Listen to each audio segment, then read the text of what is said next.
Quality और consistent performance के लिए सिर्फ सिल्वर पंप्स एंड मोटर्स, नाम याद रखना।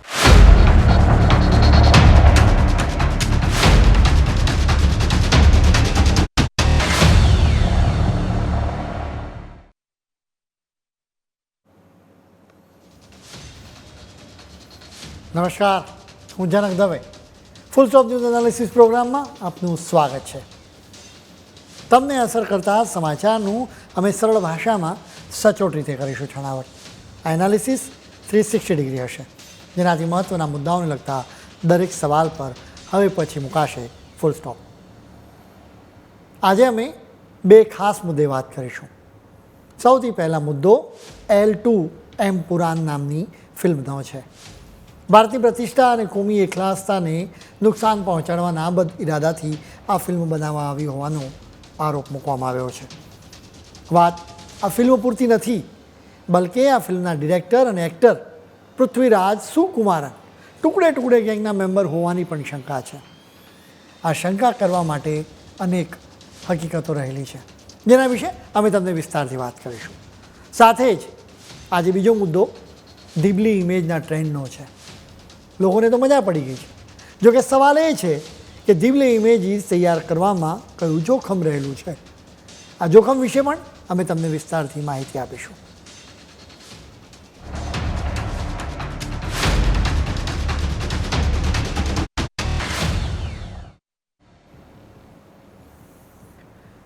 ફિલ્મી પડદા પર કલાકારોને ડાયલોગ બોલતા અને મારામારી કરતા જોઈને પબ્લિક ખુશ થઈ જાય. જોકે આ કલાકાર તો કઠપૂતળી હોય છે. કલાકારી તો બીજા જ કોઈની હોય છે. આ ડાયલોગ તો કોઈ લેખકે લખ્યા હોય છે અને એની ફિલ્મમાં પોતાની મરજી મુજબ ડિરેક્ટર ઢાળતા હોય છે. આખી ફિલ્મનું સુકાન ડિરેક્ટરના હાથમાં જ હોય છે. એક્ટર્સ ખરેખર તો ડિરેક્ટર્સના હાથોની કઠપૂતળી હોય છે. જોકે ખુદ ડિરેક્ટર જ દેશ વિરોધી તાકાતોની કઠપૂતળી બની જાય તો એના લીધે સ્વાભાવિક રીતે વિવાદ થાય જ. અત્યારે L2 એમ પુરાણ ફિલ્મનો વિવાદ થઈ રહ્યો છે. એના ડિરેક્ટર પૃથ્વીરાજ સુકુમારન દેશ વિરોધી તાકાતોનો હાથો બન્યા હોવાનો આરોપ મૂકવામાં આવ્યો છે. આ ફિલ્મ આમ તો મૂળતઃ મલયાલમ ભાષામાં છે. જોકે ભારતમાં જુદી જુદી ભાષાના લોકો એનો વિરોધ કરી રહ્યા છે. વિરોધ કરવા માટે નક્કર કારણો છે. આ ફિલ્મથી ખાસ કરીને હિન્દુત્વવાદી સંગઠનો નારાજ થઈ ગયા છે. એમની નારાજગીને સમજવી જરૂરી છે. સાંપ્રદાયિક સૌહાર્દની જોખમમાં મૂકવા અને મુસલમાનોને ઉશ્કેરવાના ઈરાદાથી આ ફિલ્મ બનાવવામાં આવી હોવાનો તમને કદાચ ખ્યાલ હશે કે આતંકવાદના આંકાઓએ 2002ના કોમી રમખાણોના એડિટેડ વિડીયો બનાવ્યા. આ વિડીયોમાં મુસલમાનો પર હિન્દુઓના હુમલા બતાવવામાં આવ્યા. આતંકવાદની ફેક્ટરીમાં આવા વિડીયો બતાવીને મુસ્લિમ યુવાનોના મનમાં ઝેર રેડવામાં આવે છે. એટલે કે મુસલમાનોના મનમાં કટ્ટરતાનું ઝેર રેડવા માટે જ રમખાણનું એક તરફી ફૂટેજ બતાવવામાં આવે. પૃથ્વીરાજે પણ કદાચ આવી જ માનસિકતા અને બદ ઇરાદાથી આ ફિલ્મમાં 2002ના રમખાણોના દ્રશ્યો બતાવવા હોવાનો આરોપ મૂકવામાં આવ્યો છે. આ આરોપ વચ્ચે આ ફિલ્મમાં શું રજૂ કરવામાં આવ્યું છે એ પણ સમજવું જરૂરી છે. આ ફિલ્મમાં બાબા બજરંગી નામનું એક પાત્ર છે. 2002ના કોમી રમખાણોના સાક્ષી બનનારા લોકો આ નામ સાંભળીને ચોંકી શકે છે, કેમ કે તેમને હિન્દુત્વવાદી નેતા બાબુ બજરંગીની યાદ આવી શકે છે, જેમના પર નરોડા ગામ હત્યાકાંડ કેસમાં સંડોવણીનો આરોપ હતો. જોકે અમદાવાદની સ્પેશિયલ કોર્ટે બાબુ બજરંગીને નિર્દોષ જાહેર કર્યા. આ પણ એક હકીકત છે. હવે આ ફિલ્મમાં શું રજૂ કરવામાં આવ્યું છે એ જાણીએ. આ ફિલ્મમાં બાબા બજરંગી હિન્દુત્વવાદી રાજકીય પાર્ટીના નેતા છે. એટલું જ નહીં, આ ફિલ્મમાં બતાવવામાં આવ્યું છે કે બજરંગી અને તેમના માણસોએ મુસલમાનો પર હુમલા કર્યા હતા. આ કોમી રમખાણોમાં જાયદ મસૂદના પરિવારજનોને મારી નાખવામાં આવ્યા. આ ફિલ્મમાં જાયદનું પાત્ર પૃથ્વીરાજ સુકુમારે ભજવ્યું છે. આ ફિલ્મની કહાની કાલ્પનિક હોવાનું ડિસ્ક્લેમર આપવામાં આવ્યું છે. જોકે સચ્ચાઈ એ છે કે એમાં હકીકતોને ખોટી રીતે તોડી મરોડીને રજૂ કરવામાં આવી છે. એટલું નહીં, એમાં હિન્દુત્વવાદી નેતાઓને ખોટી રીતે રજૂ કરવામાં આવ્યા છે. આખી ફિલ્મ હિન્દુ વિરોધી માનસિકતાથી બનાવવામાં આવી હોવાનો આરોપ છે. ત્યાં સુધી નહીં, એવો પણ આરોપ મૂકવામાં આવ્યો છે કે ઇસ્લામિક લોબીએ આ ફિલ્મ બનાવવા માટે સોપારી આપી હતી. હવે સોપારી કોના મારફત આપવામાં આવી હતી એનો જવાબ શોધવો પડે. આ શોધ આપણને પૃથ્વીરાજની પત્ની સુધી લઈ જાય. ચોંકશો નહીં, અમે માત્ર હકીકતો અને આરોપો જ રજૂ કરી રહ્યા છીએ. કેરળમાં બીજેપીના નેતા બી ગોપાલકૃષ્ણને આ ફિલ્મની આકરી ટીકા કરી. જોકે ટીકા કરતી વખતે તેમણે પૃથ્વીરાજની પત્ની સુપ્રિયા મેનનનું પણ નામ લીધું. ગોપાલકૃષ્ણને સુપ્રિયાને અર્બન નક્સલ કહી દીધા. એટલે અર્બન નક્સલની વ્યાખ્યા પણ હવે તમારે સમજવી પડે. અર્બન નક્સલ એટલે કે ભારતના ટુકડે ટુકડા કરવાનો છુપો એજન્ડા ચલાવતા લોકો. આવા લોકો તેમના લખાણો, ભાષણો કે ફિલ્મો દ્વારા ભારતની વિરુદ્ધ એક એજન્ડા ચલાવે છે. સુપ્રિયા મેનને એક પત્રકાર તરીકે કામ કર્યું હતું. તેમણે ભૂતકાળમાં બીબીસી માટે કામ કર્યું હતું. હવે તમને ખ્યાલ જ હશે કે બીબીસીએ તો ગુજરાતના રમખાણો વિશે વાંધાજનક એક ડોક્યુમેન્ટરી બનાવી હતી. એટલે ગુજરાતના રમખાણોનો મુદ્દો વારંવાર ઉઠાવવામાં ક્યાંક ને ક્યાંક બીબીસીનું નામ પણ સામે આવે. વળી રમખાણોની હકીકતોને તોડી મરોડીને રજૂ કરવામાં આવે છે. આ મામલે કાવતરાની શંકા કેમ જાય એ સમજવા જેવું છે. બીબીસીની આ ડોક્યુમેન્ટરીમાં યુકેના ભૂતપૂર્વ વિદેશ સચિવ જેક સ્ટ્રોનું ઇન્ટરવ્યૂ પણ સમાવવામાં આવ્યું છે. આ જેક સ્ટ્રો યુકેમાં એક્ટિવ ગ્રુપ 48 ક્લબના મેમ્બર છે. ચાઇનીઝ કોમ્યુનિસ્ટ પાર્ટીની સાથે આ ગ્રુપના કનેક્શન હોવાના આરોપો પણ મૂકવામાં આવ્યા છે. આ જ કારણે ચીન અને પાકિસ્તાનની કાવતરાખોર જુગલબંધીએ બીબીસીને આ ડોક્યુમેન્ટરી બનાવવા માટે સોપારી આપી હોવાની પણ શંકા વ્યક્ત થઈ રહી છે. હવે એવી જ શંકા L2M પુરાણ ફિલ્મ પ્રત્યે કરવામાં આવી રહી છે. આ ફિલ્મથી હિન્દુઓની લાગણીને ઠેસ પહોંચે છે. આ ફિલ્મના મુખ્ય અભિનેતા મોહનલાલને એનો ખ્યાલ આવ્યો એટલે તેમણે માફી માંગી લીધી. એટલું જ નહીં, CBFCએ આ ફિલ્મમાં 17 ફેરફારો કરવાનો આદેશ આપ્યો. હવે માની લો કે કોઈ વ્યક્તિથી એક વખત કંઈ અપરાધ થાય તો તેને માફ કરી શકાય. જો કે પૃથ્વીરાજ કોઈ માને રીઢા ગુનેગાર. તેમનો ઇતિહાસ તમારે જાણવો જેવો છે. તેમણે આ ફિલ્મ બનાવતા પહેલાં પણ તેમની ફિલ્મની હિન્દુઓને લાગણીને ઠેસ પહોંચાડવાની તેમણે ફિલ્મ થતી ઘણી કોશિશ કરી. કોશિશ શબ્દ એટલા માટે અમે કહ્યું કે તેમણે એ ફિલ્મ પડતી મૂકવી પડી હતી, કેમ કે અનેક લોકોએ આ ફિલ્મ સામે વાંધો ઉઠાવ્યો હતો. 1920ના દશકની શરૂઆતમાં કેરળમાં હજારો હિન્દુઓના નરસંહાર કરનારા જેહાદીઓ પર આ ફિલ્મ બનાવવાનું આયોજન હતું. આ ફિલ્મમાં વરિયામ કન્નાથુ હાજી અને અલી મુસાલિયારના જીવનને રજૂ કરવાનું હતું. આ બંને જેહાદીઓએ હજારો હિન્દુઓની હત્યા કરાવી હતી. પૃથ્વીરાજ આ ફિલ્મના કલાકાર હતા, જ્યારે આશિક અબુ આ ફિલ્મના ડિરેક્ટર હતા. તેમણે આ જેહાદીઓને આઝાદીના લડવૈયા તરીકે રજૂ કરતી સ્ક્રિપ્ટ પણ તૈયાર કરી લીધી હતી. આ ફિલ્મની વિગતો બહાર આવી ત્યારે ભારે શોરબકોર થવા લાગ્યો. આખરે એના લીધે આશિક અબુએ આ ફિલ્મને પડતી મૂકી હતી. આ લોકો હિન્દુઓના હત્યારાઓને મહાન ફ્રીડમ ફાઇટર્સ ગણવા માગતા હતા. એટલે કે પૃથ્વીરાજ એન્ડ કંપની ઇતિહાસને ખોટી રીતે રજૂ કરવા માટે પણ એક કુખ્યાત છે. સામાન્ય રીતે મનોરંજન માટે ફિલ્મ બનાવવામાં આવતી હોય છે. જોકે ભારત વિરોધી તાકાતોએ ફિલ્મને પણ કાવતરા પર પાર પાડવા માટેનું એક માધ્યમ બનાવી દીધું છે. વાત પૃથ્વીરાજની છે તો તેઓ અનેક દેશ વિરોધી ગતિવિધિઓમાં સામેલ હોવાનો આરોપ પણ મૂકવામાં સમય પર આવતો રહ્યો છે. અમે તમને એના વિશે વિગતે વાત કરીશું, પરંતુ અત્યારે સમય છે એક બ્રેકનો.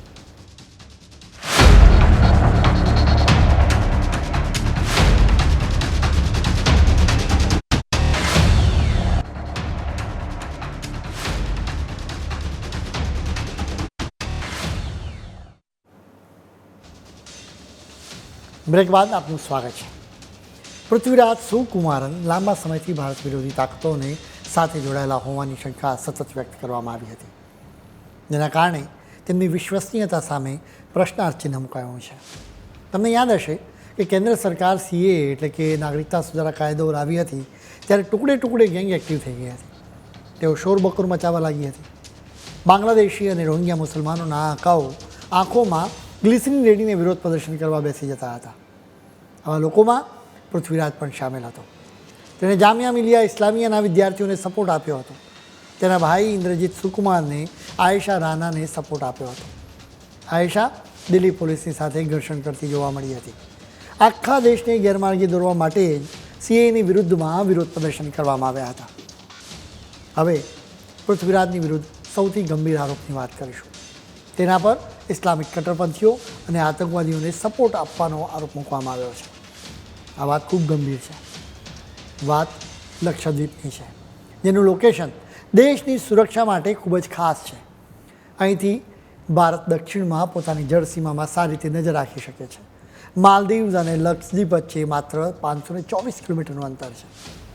લક્ષદ્વીપથી શ્રીલંકા પણ ખાસ દૂર નથી, એટલે કે લક્ષદ્વીપથી માલદીવ અને શ્રીલંકા બંને પર નજર રાખી શકાય છે, જ્યાં ચીન પોતાના પગ મજબૂત કરવાની કોશિશ કરી રહ્યું છે.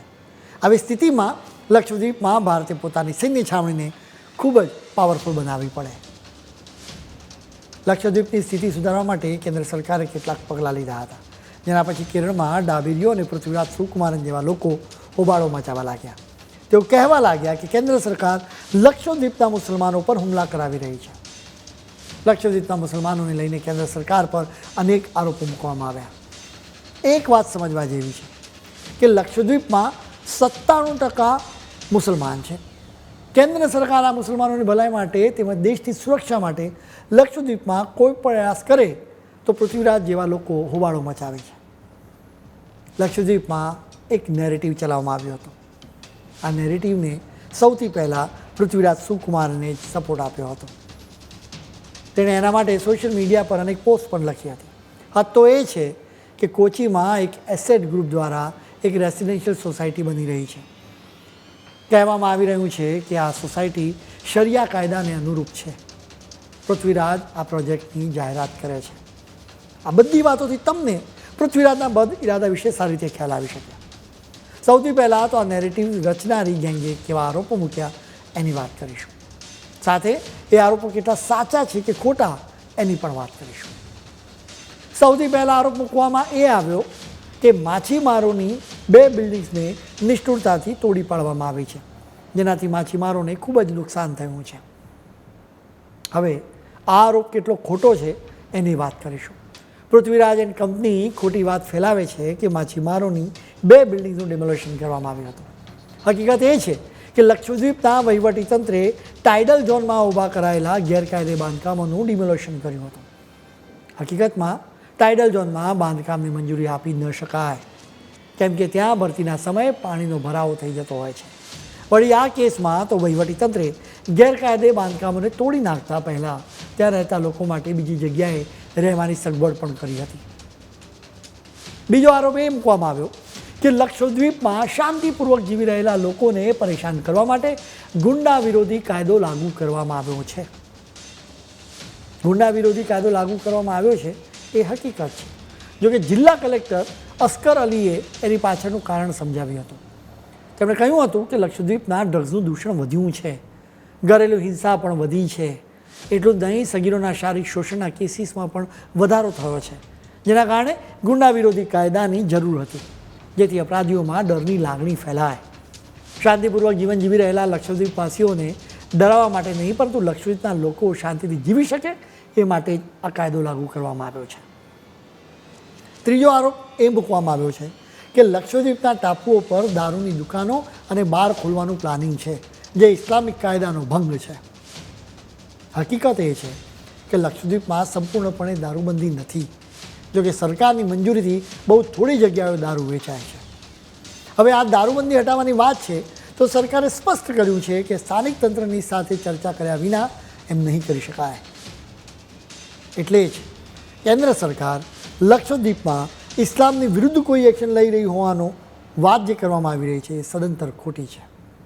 ચોથો આરોપ એ મૂકવામાં આવ્યો છે કે 2 થી વધુ સંતાનો ધરાવતા લોકો માટે સ્થાનિક ચૂંટણી લડવા પર પ્રતિબંધ મૂકતો કાયદો લાવવામાં આવશે, જેથી મુસલમાનો પંચાયતના રાજકારણમાંથી બાકાત રહે. આ આરોપ પણ સદંતર ખોટો છે, કેમ કે લક્ષદ્વીપની 97% વસ્તી મુસલમાન હોય તો સ્વાભાવિક રીતે બીજા ધર્મનો કોઈ ઉમેદવાર ચૂંટાઈ આવે એવી ઓછી શક્યતા છે. પાંચમો આરોપ એ મૂકવામાં આવ્યો છે કે લક્ષદ્વીપમાં વિકાસના પ્લાનિંગના કારણે સ્થાનિક લોકો તેમની જમીન ગુમાવશે. આવી વાતો ફેલાવીને લોકોને ઉશ્કેરવામાં આવ્યા હતા. આરોપમાં કેટલી સચ્ચાઈ છે એ જાણવું જરૂરી છે. વિકાસ કામ કરવામાં આવે તો થોડીક જમીન તો મેળવવી જ પડે, જેમ કે એરપોર્ટ જમીન સંપાદિત કર્યા વિના બાંધી ન શકાય. એ જ રીતે રસ્તાઓ માટે પણ જમીન તો જોઈએ. જોકે સરકારે સ્પષ્ટ કર્યું છે કે કાયદા મુજબ જ કામ કરવામાં આવશે. વળી અહીં વિકાસ કામ થશે તો વધારે ટુરિસ્ટ આવશે, જેનાથી આખરે તો લક્ષદ્વીપનો જ વિકાસ થશે, સ્થાનિક લોકોને રોજગારી પણ મળશે. હવે સ્વાભાવિક રીતે સવાલ થાય કે લક્ષદ્વીપનો વિકાસ થાય તો કોના પેટમાં દુખે છે? સૌથી પહેલાં તો તમે સમજો કે લક્ષદ્વીપમાં વિકાસ થાય તો કેન્દ્ર સરકારના અધિકારીઓ ત્યાં આવે. આ અધિકારીઓ અહીં કામ કરે એટલે તેમને અહીંની સ્થિતિ વિશે સારી રીતે સમજાય, એટલે કે લક્ષદ્વીપમાં ચાલી રહેલી ભારત વિરોધી ગતિવિધિને તેમને જાણ થઈ જાય, જે બાબતે છેલ્લા કેટલાક સમયથી રિપોર્ટ્સ આવી રહ્યા છે. જેમ કે થોડાક સમય પહેલાં ઇન્ટેલિજન્સ ઇનપુટ મળ્યા હતા કે ખૂંખાર આતંકવાદી સંગઠન ISISના 15 આતંકવાદીઓ એક બોટમાં શ્રીલંકાથી લક્ષદ્વીપ જવા રવાના થયા છે. આ ઇનપુટ્સ મળ્યા બાદ અહીં ઇન્ડિયન નેવી અને કોસ્ટગાર્ડ બંને લક્ષદ્વીપના તમામ ટાપુઓ પર પેટ્રોલિંગ શરૂ કરી દીધું હતું. આતંકવાદી સંગઠનોની પહેલાંથી જ નજર લક્ષદ્વીપ પર રહેલી છે. ફેબ્રુઆરી 2023માં મહારાષ્ટ્રમાં ATS દ્વારા PFIના આતંકવાદીઓની વિરુદ્ધ 600 પાનાની એક ચાર્જશીટ દાખલ કરવામાં આવી હતી, જેમાં કાશ્મીર અને લક્ષદ્વીપના મુસલમાનોને સાથે લાવવાના પ્રયાસોનો ઉલ્લેખ કરવામાં આવ્યો છે, જે ગજવાએ હિન્દ બનાવવાના કાવતરાનો એક ભાગ છે. PFI જેવી કટ્ટરપંથી સંસ્થાઓને ત્યાં દરોડા દરમિયાન ઇન્ટેલિજન્સ અધિકારીઓને ગજવાએ હિન્દ માટેના કાવતરાની વિગતો મળી હતી. આ કટ્ટરપંથીઓએ પોતાના કાવતરામાં નાનામાં નાની વિગતોનો સમાવેશ કર્યો છે. ગજવાએ હિન્દ બનાવવા માટેના પ્લાનમાં એક મુસ્લિમ કોરિડોર બનાવવાનો પણ ઉલ્લેખ છે. આ મુસ્લિમ કોરિડોર છેક પાકિસ્તાન સુધી જાય. પૃથ્વીરાજ સુકુમારનની આવા કોઈ કાવતરામાં સંડોવણી છે કે નહીં એ હજી તપાસનો વિષય છે. અમે માનીએ છીએ કે તમામ અર્બન નક્સલના તમામ કનેક્શનની તપાસ થવી જ જોઈએ. અર્બન નક્સલના કેર પછી હવે અમે દિલ્હીના ક્રેઝની વાત કરીશું, પરંતુ અત્યારે સમય છે વધુ એક બ્રેકનો.